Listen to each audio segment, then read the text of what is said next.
ये आज हम एक्सरसाइज 7.3 का सवाल नंबर 3 लगाते हैं। इसमें क्या दिया हुआ हमें, एक त्रिभुज ए बी सी की दो भुजाएं ए बी और बी सी तथा माध्यिका ए एम। एक त्रिभुज है ए बी सी। इसमें क्या दिया हुआ है, दो भुजाएं हैं, भुजा ए बी और भुजा बी सी की माध्यिका क्या है, ए एम दी हुई है हमें।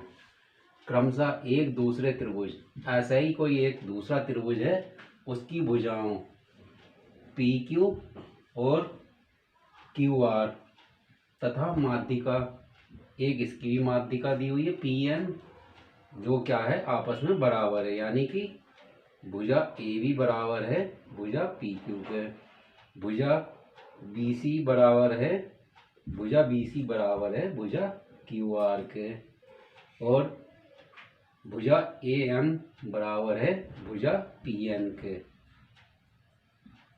इस चित्र में हमें तीन चीज़ें बराबर दी गई हैं और हमें क्या सिद्ध करना है। इसमें हमें पहला भाग सिद्ध करना है, त्रिभुज ए बी एम, त्रिभुज ए बी एम सर्वांग सम है त्रिभुज पी क्यू एन के। ये दोनों त्रिभुज क्या है, सर्वांग सम सिद्ध करना है। और दूसरा हमें इसमें क्या सिद्ध करना है, त्रिभुज ए बी सी। अब ये बाहर वाला त्रिभुज जो बड़ा है, ये दूसरे त्रिभुज के, बड़े वाले त्रिभुज के सर्वांग सम सिद्ध करना है। तो चलिए इसका पहला भाग हम हल करना शुरू करते हैं। इसमें हमें क्या सिद्ध करना है, त्रिभुज ए बी एम सर्वांग सम है त्रिभुज पी क्यू एन के। तो हम क्या करेंगे, जब इन दोनों त्रिभुजों को हमें सर्वांग सम सिद्ध करना है, तो अब हम इन दोनों त्रिभुजों के बारे में ही बात करेंगे। तो लिखेंगे त्रिभुज ए बी एम तथा त्रिभुज पी क्यू एन में। अब इन दोनों त्रिभुजों में ऐसी हम तीन चीज़ें ढूंढेंगे जो आपस में क्या हो, बराबर हो। अगर ये तीन चीज़ें हमें बराबर मिल जाती हैं तो क्या होगा, ये दोनों त्रिभुज सर्वांग सम सिद्ध हो जाएंगे। तो देखिए सवाल में हमें दिया हुआ है भुजा ए बी बराबर भुजा पी क्यू के दिया हुआ है। तो क्या लिखेंगे यहाँ पर हम, ए बी बराबर है भुजा पी क्यू के, और इसका कारण हम क्या लिखेंगे, ये क्या है हमें दिया है।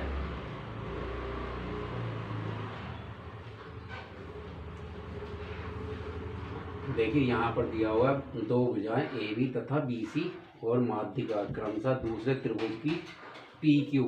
ये क्या है, ए बी किसके बराबर है, पी क्यू के। तो ये क्या लिखेंगे हम, इसका कारण कि दिया हुआ है। और दूसरी चीज़ हमें क्या मिल जाती है, इस त्रिभुज में क्या है, ए एम, इस त्रिभुज ए बी सी की माध्यिका है। तो ये क्या दिया हुआ है हमें, माध्यिका भी हमें बराबर दी हुई है, ए एम बराबर है पी एन के। तो क्या लिखेंगे यहाँ पर, ए एम बराबर है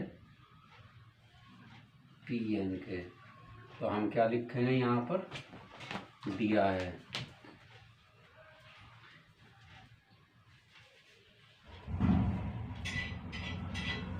तो अब हमें तीसरी चीज़ और ढूंढनी है इसमें। तो ये फिर क्या हो जाएगा, तीनों चीज़ें हमें मिल जाएंगी, फिर ये त्रिभुज क्या होगा, सर्वांग सम सिद्ध हो जाएगा। तो तीसरी चीज़ ढूंढने के लिए या तो हमें इसमें कोई एंगल मिले, एंगल हमें दिया हुआ नहीं है, तो हम क्या सोचेंगे, इस भुजा के बारे में सोचेंगे, क्योंकि इसमें कहा गया है बी सी क्या है, क्रमशः दूसरे त्रिभुज क्यू आर, ये देखिए ये बी सी क्या है, क्यू आर के बराबर है। ये भुजा क्या है, इसके बराबर है। तो यहाँ पर हम क्या लिखेंगे, बी सी बराबर है भुजा क्यू आर के, और इसका कारण हम यहाँ पर लिखेंगे, दिया है।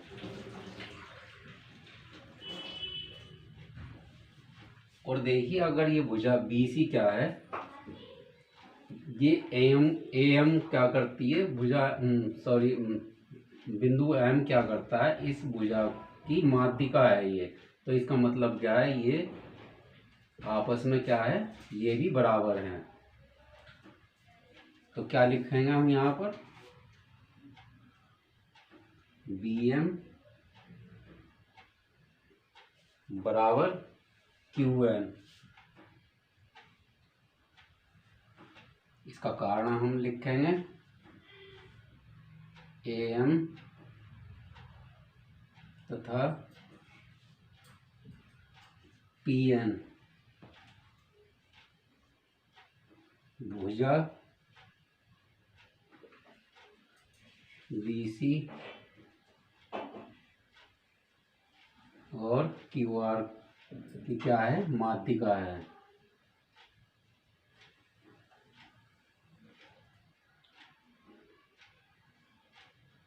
अगर ये माध्यिका है तो फिर क्या होगा, ये क्या, बी एम बराबर होगा इस क्यू एन के, क्योंकि ये दोनों आपस में क्या होंगे, बी एम और एम सी भी बराबर होंगे।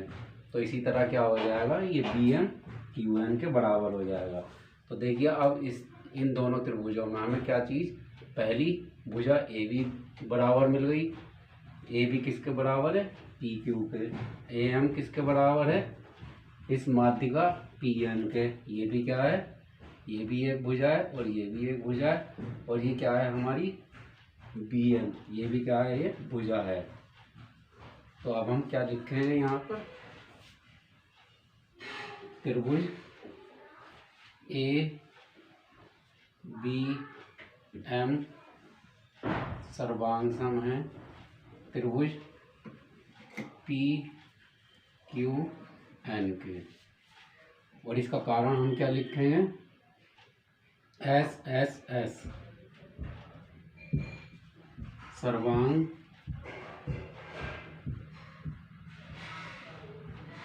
समता का नियम।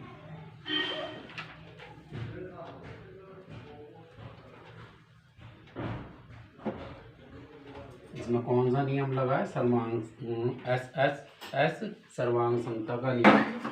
तो इस भाग में हमें यही सिद्ध करना होगा।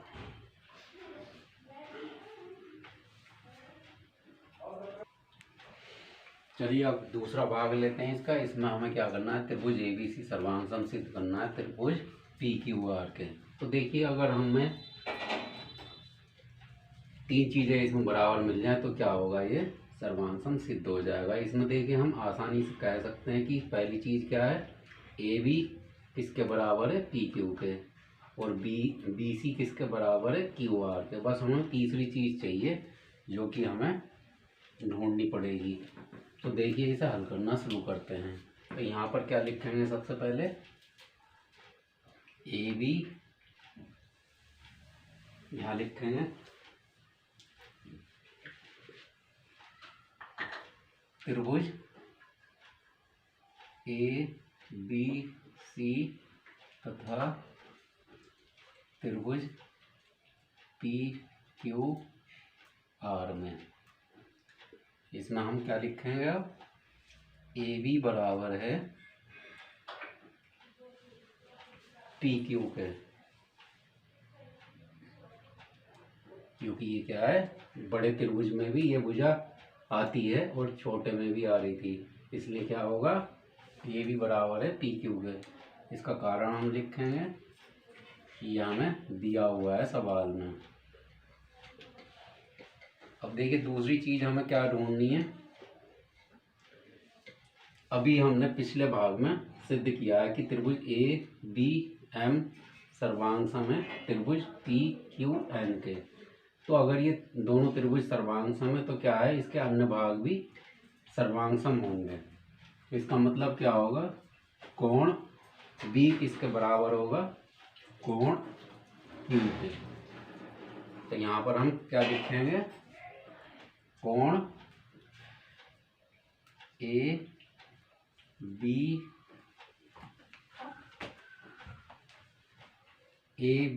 सी बराबर है कोण पी क्यू आर के।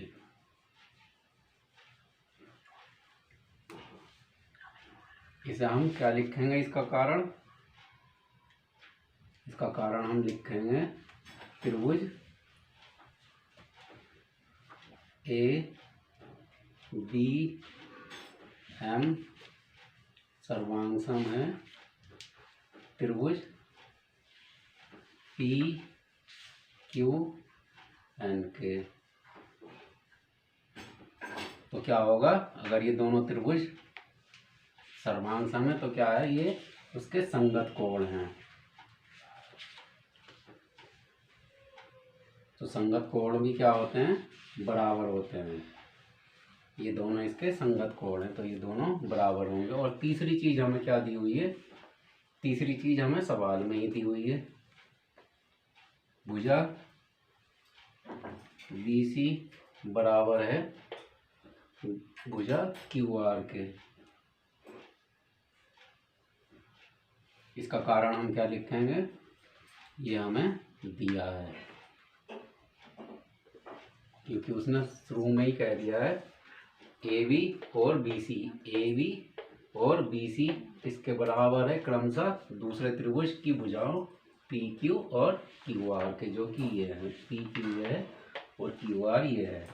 तो इसी का हमने इसमें प्रयोग किया है। देखिए हमें एक भुजा मिल गई, दूसरा एंगल मिल गया और तीसरी फिर भुजा मिल गई जो कि बराबर है। तो इसे हम क्या लिखेंगे?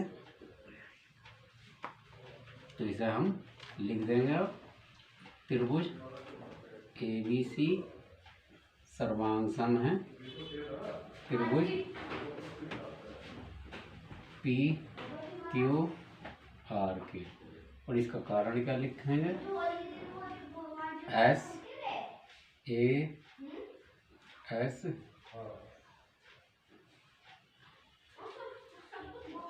सर्वांग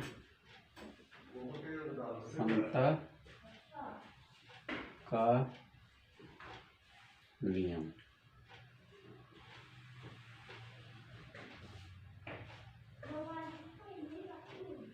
तो इसका दूसरा भाग भी सिद्ध हो गया।